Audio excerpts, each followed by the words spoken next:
Welcome to NYPTI's Decisions on the Go, using AI for over a decade to help you listen to New York State Court of Appeals decisions on the go. After the podcast, visit www.nypti.com/law to read the full decision. People v. Donald Bender. Decided March 17, 2026. Garcia, J. Defendant was convicted of reckless endangerment in the first degree, which required the jury to find beyond a reasonable doubt that, under circumstances evincing a depraved indifference to human life, defendant recklessly engaged in conduct which created a grave risk of death to another person. Penal Law Section 120.25. He maintains that the evidence at trial was legally insufficient to support a finding that he acted with depraved indifference. Defendant also argues that county court abused its discretion by precluding certain psychiatric evidence at his trial because of his untimely notice under CPL 250.10. We hold that the evidence was legally sufficient to establish the necessary mens rea and that the trial court did not abuse its discretion in precluding defendant's psychiatric testimony, and therefore affirm. Depraved indifference is a culpable mental state that is best understood as an utter disregard for the value of human life. A willingness to act not because one intends harm, but because one simply doesn't care whether grievous harm results or not. People v. Suarez. Whether a defendant's conduct demonstrates depraved indifference is a highly fact-specific inquiry, one focused on determining if the defendant consciously disregarded a serious risk of death to others while continuing to engage in reckless conduct with an appreciation of the grave risks involved in that behavior.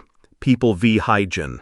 Defendant was convicted of first-degree reckless endangerment, and that verdict will be considered legally sufficient if, viewing the facts in a light most favorable to the people, there is a valid line of reasoning and permissible inferences from which a rational jury could have found the elements of the crime proved beyond a reasonable doubt. People v. Danielson.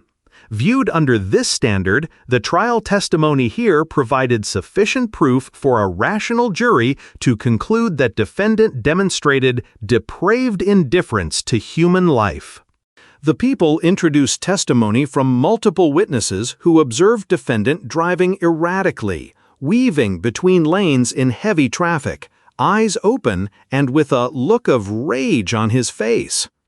Over approximately 3/10 of a mile, defendant struck 3 vehicles, drove through a parking lot, and ultimately crashed into a house. Defendant began this course of conduct by making a sharp right directly into a tow truck, causing defendant's vehicle to lock onto a car being towed and to hang from the wheel lift of the truck.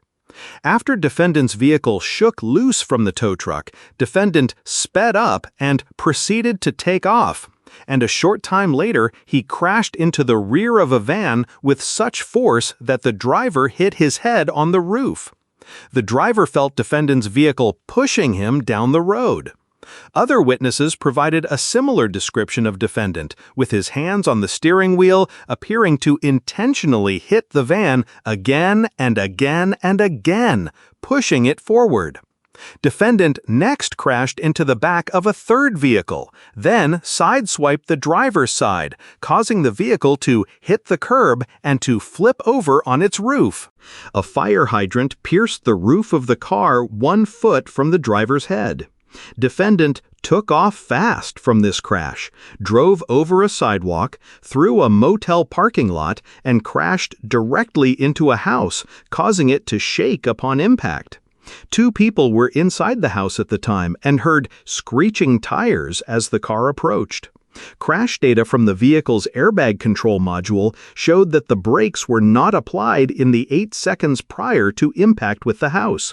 From this course of conduct and the multiple witnesses who testified about defendant's actions and demeanor, a rational jury could have concluded that defendant was aware of the risks involved in his behavior and acted without regard for whether the drivers of those vehicles, any pedestrians who might have been in the parking lot, or the people inside the house lived or died, and that, in sum, defendant displayed depraved indifference to human life.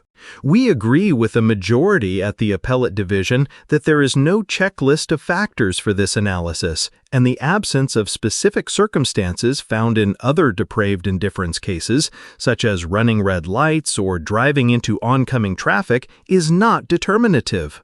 Where the evidence viewed under the proper standard establishes that the defendant engaged in reckless conduct, appreciated the grave risks involved in that behavior, and yet continued to engage in such behavior with complete disregard for the value of the lives that are thereby endangered, hygiene, the depraved indifference standard has been met, as it was here. Defendant next argues that county court abused its discretion when it precluded him from introducing psychiatric testimony and thereby deprived him of his constitutional right to present a defense. CPL 250.1 sets out the procedure that a defendant must follow to introduce psychiatric evidence in connection with a defense at trial. Under the statute, psychiatric evidence is not admissible upon a trial unless the defendant serves upon the people and files with the court a written notice of his intention to present such evidence. CPL 250.1(2). The notice must be served and filed before trial and not more than 30 days after entry of the plea of not guilty to the indictment. The governing principle animating CPL 250.10 is procedural fairness and orderliness, with the intention of eliminating the element of surprise for the prosecution. People v. Sidbury, quoting People v. Almornor. Accordingly, where a defendant fails to comply with the notice requirement, preclusion of psychiatric evidence may be appropriate, particularly where the delay is due to willful misconduct by the defendant, and a less severe penalty would perpetuate rather than limit the prejudice to the state and the harm to the adversarial process. Sidbury, quoting Michigan v. Lucas.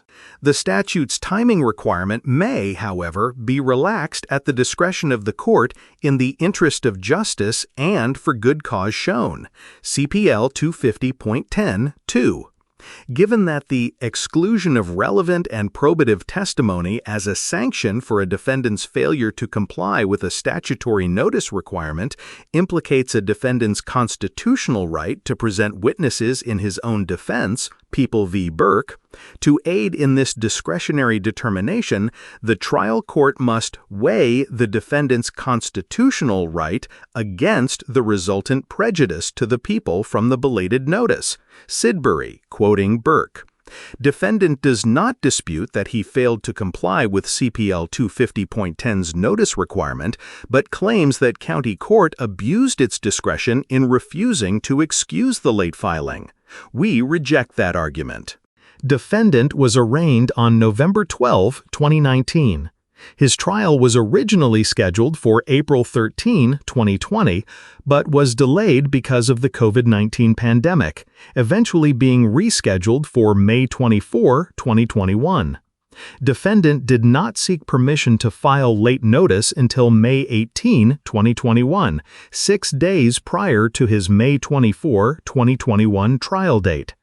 During the intervening time, defendant made clear that his defense at trial would be based on his sleep apnea and excessive daytime sleepiness diagnoses.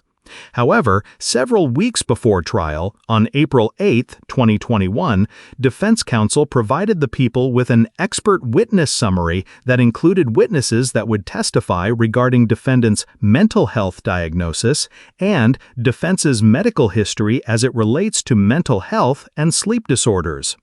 On April 18, 2021, during a phone call, defense counsel disclosed that he just learned about a correlation between defendant's bipolar condition and the effect it could have on defense's sleep disorders, and stated that he intended to call one of those expert witnesses in support of a defense that defendant's actions were the result of a manic episode brought on by his bipolar disorder.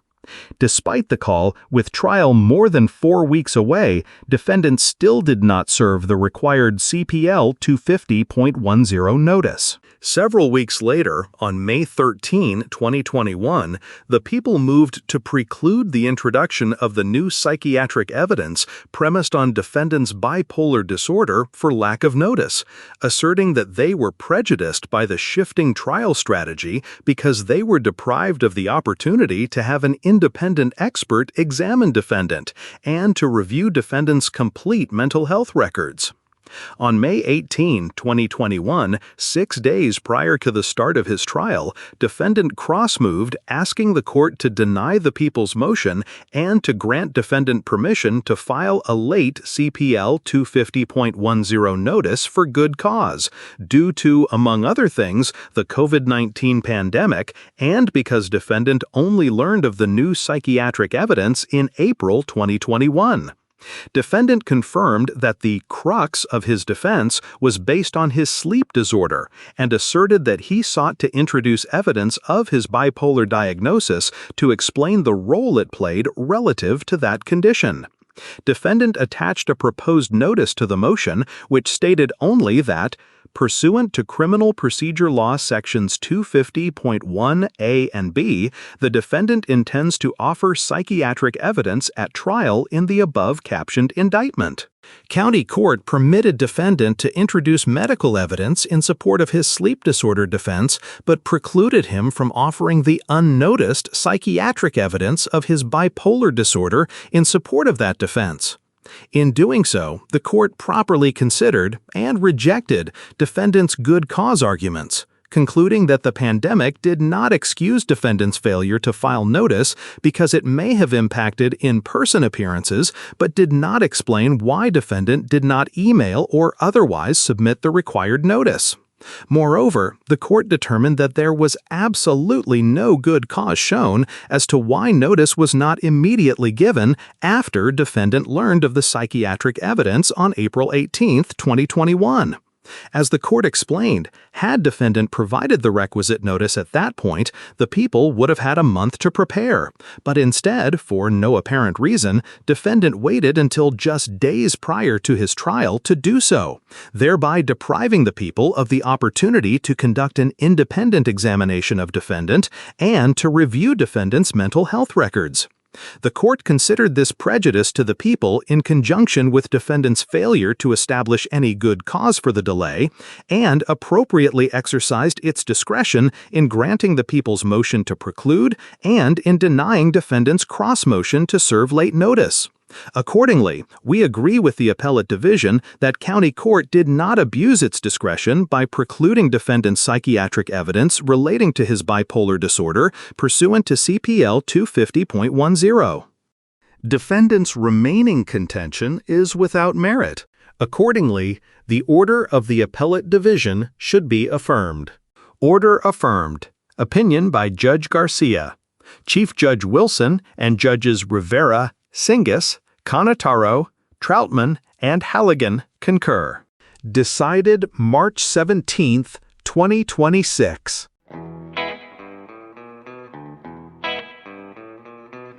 Welcome to NYPTI's Decisions on the Go, using AI for over a decade to help you listen to New York State Court of Appeals decisions on the go. After the podcast, visit www.nypti.com/law to read the full decision.